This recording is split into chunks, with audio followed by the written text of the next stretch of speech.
நிழல் பேசும் கண்ணாடி இறுதி பாகம் 1920 அந்த 8ஆம் எண் பங்களோ வீட்டில் ராகவன் மூகாம்பிகை தம்பதி வாழ்ந்தனர். மூகாம்பிகை மிகவும் அழகாக இருப்பாள். தன் அழகை தானே ரசிக்க நிறைய விதமான கண்ணாடிகள் வாங்கி சேமித்தாள்.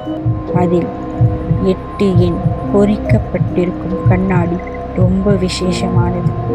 இந்த கண்ணாடி ஒருவரின் பிம்பத்தை பிரதிபலிப்பது மட்டுமல்லாமல் அவர்களின் செய்கையை படம் பிடிக்கும்.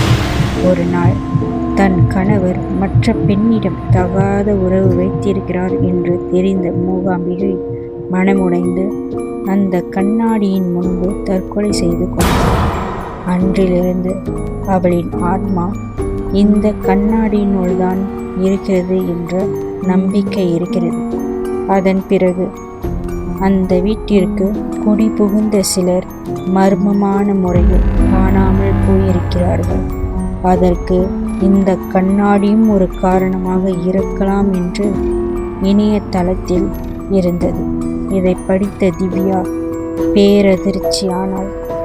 வீட்டிற்கு சென்று அந்த கண்ணாடியை அகற்ற முடிவு பண்ணினாள். அன்று கனத்த மழை. அவள் வீட்டில் மின்சாரம் வேலை செய்யவில்லை. ஆனாலும் திவ்யா ஒரு மெழுகுவர்த்தியை ஏற்றி வைத்துவிட்டு அந்த கண்ணாடியை அகற்ற முயன்றாள்.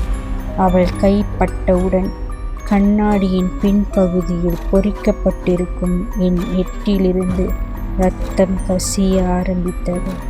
அத்தோடு அந்த கண்ணாடி விரிசல் விடவும் தொடங்கியது.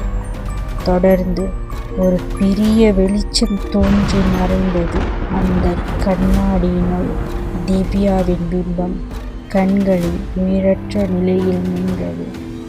சில நிமிடங்கள் கழித்து மழை தொடங்கியது. திவ்யாவின் வீட்டில் மின்சார ஒளியும் வந்தது. ஆனால் வீடு வெறிச்சோடி கிடந்தது.